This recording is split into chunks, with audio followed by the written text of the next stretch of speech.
Hi, this is Kate from Norcam, and I'm coming to you today to teach you how to make peanut butter fudge for Thanksgiving. This is a recipe that I've had in my family for probably 20 plus years, and I've been making it with my mom since I was a little girl, and it's always been a huge hit at my family holiday parties, and I'm always asked to make it on Christmas, Thanksgiving, Easter, any holiday.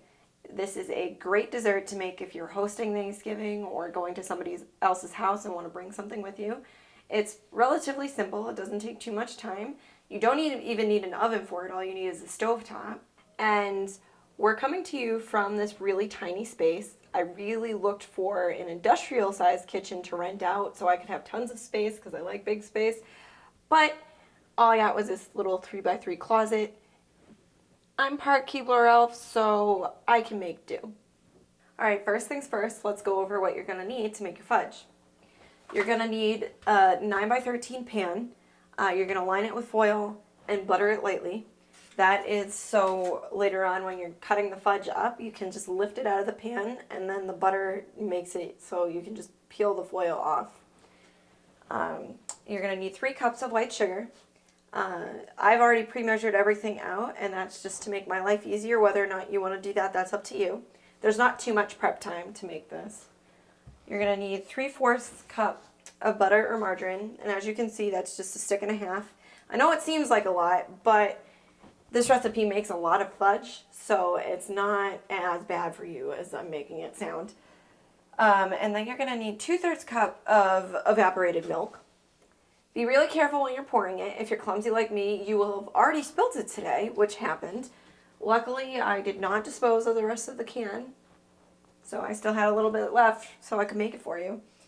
Then you're going to need 1 10-ounce package of peanut butter chips. And depending on the brand, some of the brands make an 11-ounce package, some make a 12-ounce package. This is Reese's, and they make a 10-ounce package. The difference of 1 or 2 ounces doesn't really matter too much. You won't even taste it. You're going to need 1 7-ounce jar of fluff. And a little secret, little trick, is to let this sit in a jar of sit in a bowl, put the jar in the bowl of hot water, and that's to make it a little bit more melty because you're going to need the entire jar, but you're going to need to get it out of the jar at a point where you don't have a lot of time to spend scooping it out. So the more melty it is and easier to get out of the jar, the better.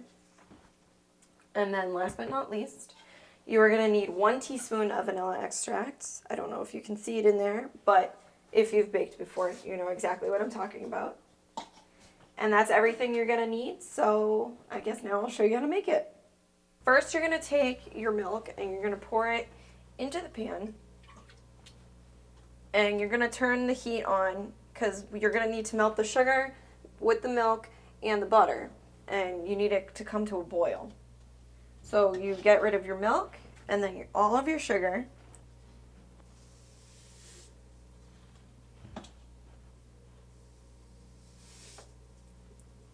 Lots of it. And then your butter. You're going to put all of that in at one time too.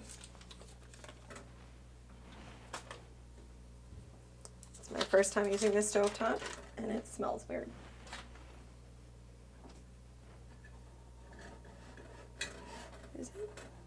Does it look like it's gonna start a fire in there? Something is smoking in here. So you're just gonna mix it up.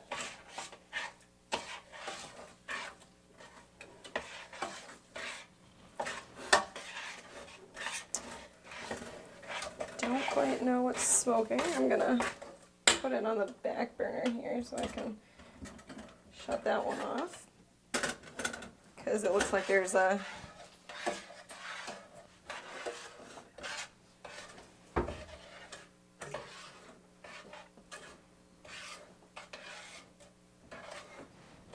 and you just want to keep mixing it until it melts and it's gonna boil.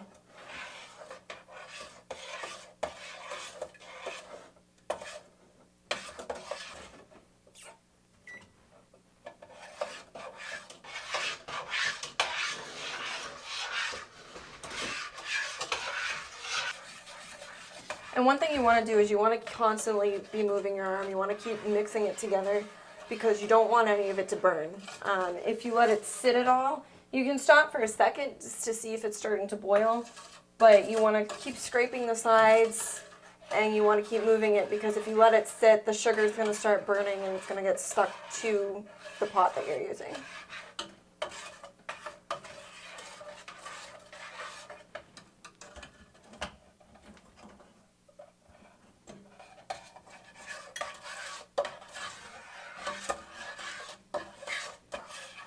So everything's melted all smoothly, so now we're just going to wait for it to boil.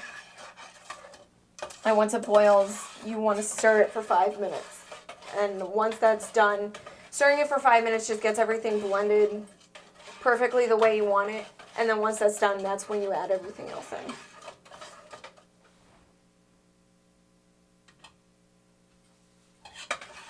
So, as I said before, you want to just stop for a second or two every now and then to see if it's boiling. And then once it's boiling is when you start your 5-minute countdown.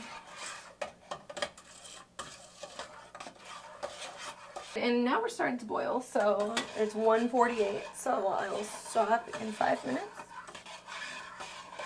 But I just recommend putting music on or something like that, or if you're doing it in a room with TV, just put that on. Just make sure you're keeping an eye on the time, but it makes it pass by a lot more quickly if you're singing a song, sing along with the song, or watching a show or a movie, something like that. Making fudge kind of just, there's not necessarily anything that sticks out in my mind, but I always love making it. It's a very heartwarming thing for me because I always grew up making it with my mom, so it makes me think of when I was a little girl, like 5 or 6, and she would be doing everything, but I'd be her little helper, and I'd be mixing everything, and she'd be teaching me how to make it. This is I just spilt it everywhere, which, like I said, I am clumsy, so just be careful. It's actually very hot, so that is something that you want to be careful of doing. But that's what I do. Another reason why to not wear a sweater when you're doing this is I get tons of splashback. I usually just wear some old t-shirt, but I'm at work, so I wanted to look nice. But this is a great recipe for moms and their daughters, or moms and their sons, whoever, dads and their sons, whoever likes to bake. It's a great recipe to make because it's really simple. It doesn't take too much time, and the mother can take care of prepping everything and supervising the child, and then the child can mix, and then they feel like they're helping out a ton, because this is, as you can see, this is all mixing. This is taking a lot of tricep work right now. It's all mixing, so they feel like they're they're helping a lot, and they are actually helping a lot, and it's a really great bonding experience. And then they grow up knowing that they help their parents make stuff for the holidays, and then they can take that and do it with their kids one day. All right, it's now 1:53. We have done this for complete 5 minutes. So you want to completely remove it from the heat, and this is where things get a little quick.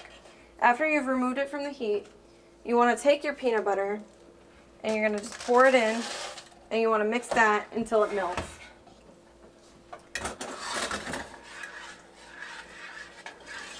And you want to mix it quickly, just to you want to blend it in and get it all nice and smooth and creamy. And keep scraping the sides so it doesn't, because now that it's removed from heat, it's going to start to harden the way that fudge does.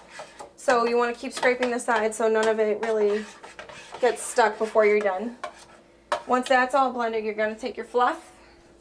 This is the hard part. You need to get all the fluff out of the jar into the mix of peanut butter. And a great way to get some of it off is kind of scrape it along the side to let it melt down in. And you really need to get as much as the jar out as you can get. Some of it, you're clearly not going to be able to scrape the sides clean, but you're going to need to get out just as much as you can. And then once you're done with that, you want to get it all off the sides and into the mix and blend that as smooth as you can, like you did with the peanut butter. And it is quite okay if you switch arms, because one of your arms is gonna, just doing it with one, it's gonna get really tired.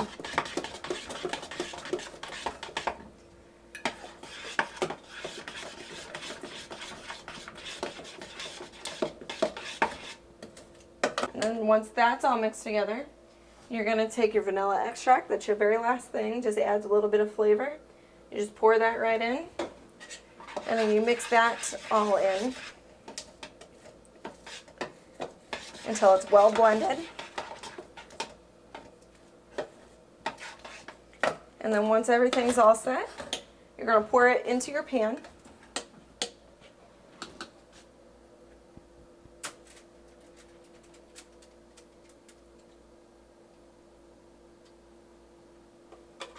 And kind of scrape along the edges of the pan to just make sure you get everything out. Depending on the type of pot that you use, this can get really heavy. So if you have a second set of hands from a helper, that can always be good. And just be careful, just because the pot's going to be really hot.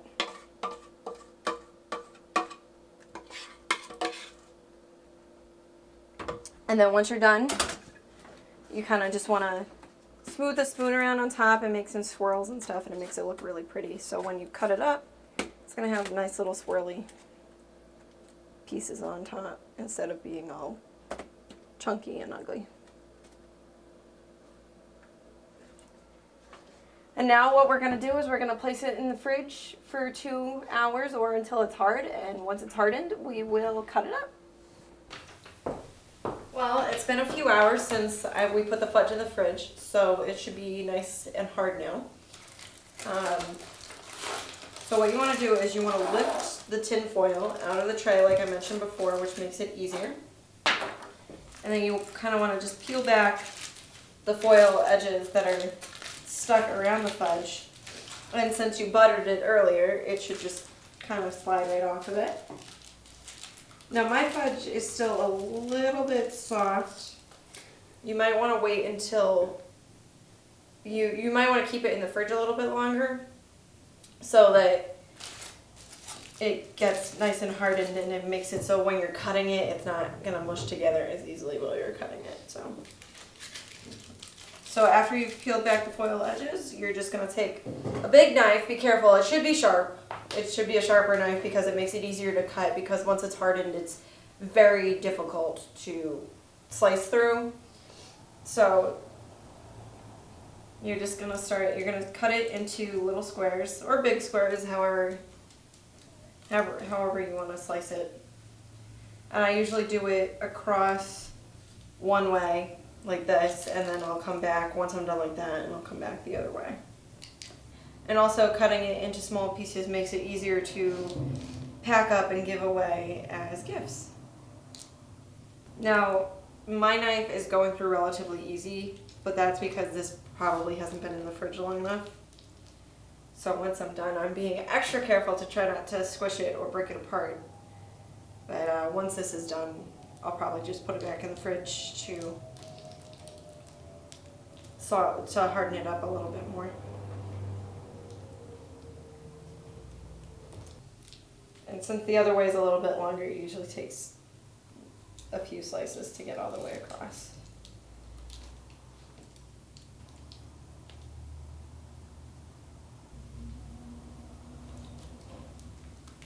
So now you've got your fudge cut into little pieces, and it's good to put it on a platter or in a little container.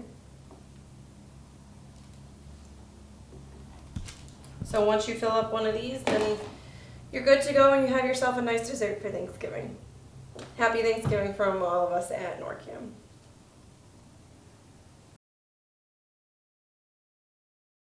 I somehow, when I splashed up on myself, got it in my armpit. So be careful in the kitchen. Luckily I'm wearing a thick sweater. I normally wear a t-shirt, so this would have been burning my arm, so just be really careful. I have had some of it boil up and hit me in the face before. That hurts. So don't put your face in it while you're... See, this will work in your favor because when you go to the gym later, you will be exuding a marshmallow peanut butter smell. Yeah.